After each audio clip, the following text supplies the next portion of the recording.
Hi guys, and welcome back to Drive to School Chat. In these segments, we discuss a subtopic in geography on our way to school. Today we are going to talk about the factors that have led to India's rapid economic development. Now, India is a very important case study for all the geography specifications here in the UK. Now the question is why? India has got a lot of contrasts within the country. There are economic contrasts or inequality, if you like. There is also social inequality, and India is quite a diverse country in a lot of ways. Now, one of the reasons why the world is paying attention to India at the moment is that India is growing very, very fast economically. And in terms of the wealthiest countries in the world, India actually ranks third. That means that they are generating quite a bit of money, because in terms of the number of billionaires as well in India, India again ranks third in terms of the number of billionaires there are in the country. So billion with a B, not million. Then in terms of GDP, India ranks fifth in the world. So they are generating the total value of goods and services that are generated in India rank fifth. So they are economically making a lot of money. So they are a country of interest, and that is why they are a country that a lot of people would like to study or to talk about. So what factors have led to India's rapid economic development? The first one is economic liberalization. Economic liberalization means that India since 1991 has provided a free market economy. Now, before 1991, the government of India would be the one that is controlling what industries set up in India and what they sell. So to some extent, to a large extent, the government was controlling the market. So what is sold in India, in terms of where it's manufactured, where it comes from, and also what kind of goods are sold in India. So they were determining what the market was doing. But after 1991, economic liberalization was put in place. Now that economic liberalization has been very pivotal in India's development, because providing a free market now means that you give the consumer, so the people who buy the products, and the industries that are providing them, the autonomy. You give them the freedom to decide what it is the consumer wants, and then supply that or produce that for the consumer. And then on top of that, India made it easier for TNCs to go and locate there in the country. So a good example is BT. So British Telecom has got its call centers in India. Now, why is that? It has to do with tax, because India has provided favorable tax conditions for TNCs to set up there. So in terms of things like trade tariffs, India since 1991 lowered those tariffs such that TNCs can locate there without being taxed too much money. And as you can imagine, they will be attracted to that, because that kind of environment, because they want to make as much profit as possible. So that has then attracted a lot of TNCs. And then in terms of the corporation tax that those TNCs pay, it's not as high in India, it was lowered. So that meant that a lot of TNCs will locate in India, and by them operating there and generating an income and jobs for the local people, it then means that India makes a lot of economic progress and makes a lot of money. That is adding to India's GDP, their gross domestic product. So that's economic liberalization, one of the factors that has led to India's rapid economic development. So what else then? So the second thing that we are going to be discussing is education. And India provides free education for children that are aged between the age of 6 and 14. Why is that important? By providing free education, it means that you have a literate population. Now, we talk about literacy rates as a factor that determines how developed a country is, because we know that development refers to a country making progress both socially and economically. So literacy is a social factor of development. That then means that by providing that free education, you are getting the people to be a lot more literate. And when you have a literate population, it then means that they can go out there and get good jobs or well-paying jobs, pay taxes. Then the government generates revenue from those taxes. And that revenue then causes the country's GDP to go up. So by providing education, the Indian government has done a good job in terms of increasing the country's development. Now, the other thing that is worth mentioning here is that India has a lot of people in the diaspora. Now, diaspora basically means that there are people from India or who are originally from India who work outside the country. Why would they work outside the country? Because they are very well qualified. So they are valuable to other countries in terms of them providing skills that are needed in those countries. And you could actually put that down to economic liberalization. Not economic liberalization, I'm sorry,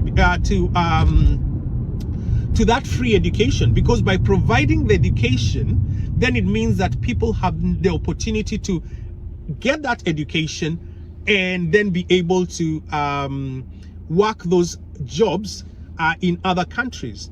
And then how does that then contribute to the GDP? First of all, the people who are working within the country that are educated are earning good money, and therefore they are contributing to the local, well, the national GDP. So it's the busy, but it is GDP of they are contributing to the GDP of India.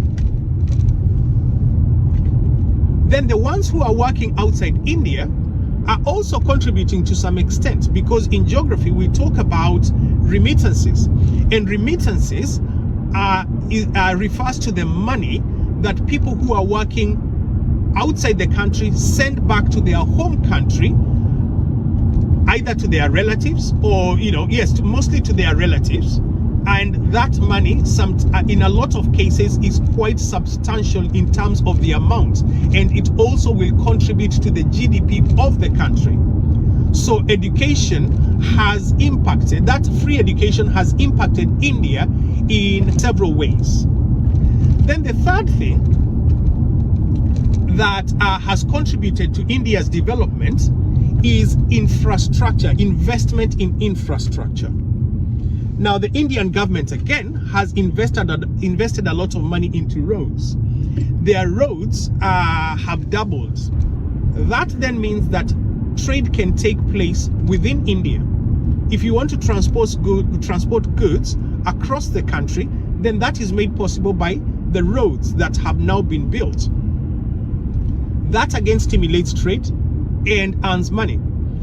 Same with the railways. The railways have been expanded and improved, which again means that transportation of goods is also possible, leading to generation of wealth and GDP. So those are very important. And then in terms of ports, those ones are worth talking about as well. India has got several ports from where goods can be exported and imported. That again will generate money, because if we are talking about India being a place where TNCs can locate and say manufacture, say, textiles or clothing, then it means that you can then ship that clothing out of the country via the ports. So the country is making a lot of money through the ports. And we do know that Mumbai, which is which is the mega city that we study in India, has got a large port where goods are being, imported and exported out of the country. So that again is earning India a lot of money and therefore stimulating economic growth within the country and therefore development. Then the other aspect that has to do with transport is air transport. So India has 34 international airports, which then means that if you want to trade internationally with India, then that is made possible because you can always travel to the country. It's very accessible in that way or in that sense. And then they have 103 domestic airports. So these now are airports that planes fly from to go to different parts of India, which then means again that as a business person, if you are trading in India or within India, you can do that comfortably because you can not only do it by rail and road, you can also do it by air.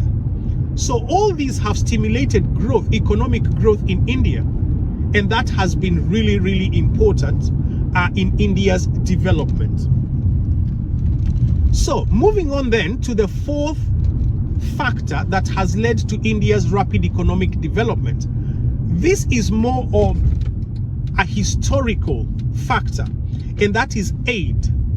So historically, India received a lot of aid from other countries, and that aid would help with projects. So say, India wants to build a dam to provide electricity for its people and for businesses within India.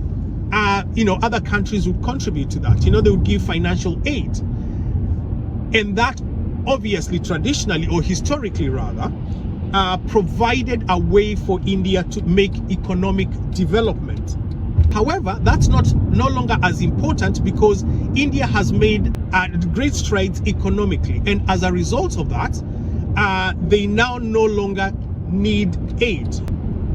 What instead is happening in India is that the money that is coming in comes in terms of investment, which is better because it's business people who are coming in to trade with India other than to offer them money. That then means that India is a valuable business prospect or proposition for businesses that would like to earn more money. So they are investing in India. They are coming to do business with India so that they can generate that money and that income. So in terms of aid, it's more of a historical factor that is now no longer that relevant. Then moving on to a fifth point that I think is important to mention here, India's population has also grown significantly. India has the largest population in the world today at over 1.4 billion people. Why is that important economically and development-wise? A large population provides a large labor force, which means that if you're a TNC wanting to locate your business in a country where the labor cost is low, then you can do that comfortably in India. So that has again attracted the population, the big population has then again attracted a lot of TNCs into the country to do business there. Then on top of that, a large population will also provide a market for goods or products, because the same population is the one that is going to buy any goods that are sold within that country. So both for purchase and sale of goods, a large population is really, really important. Okay, so let's do a quick recap. What were we talking about? What have we been discussing today, or what have we talked about today?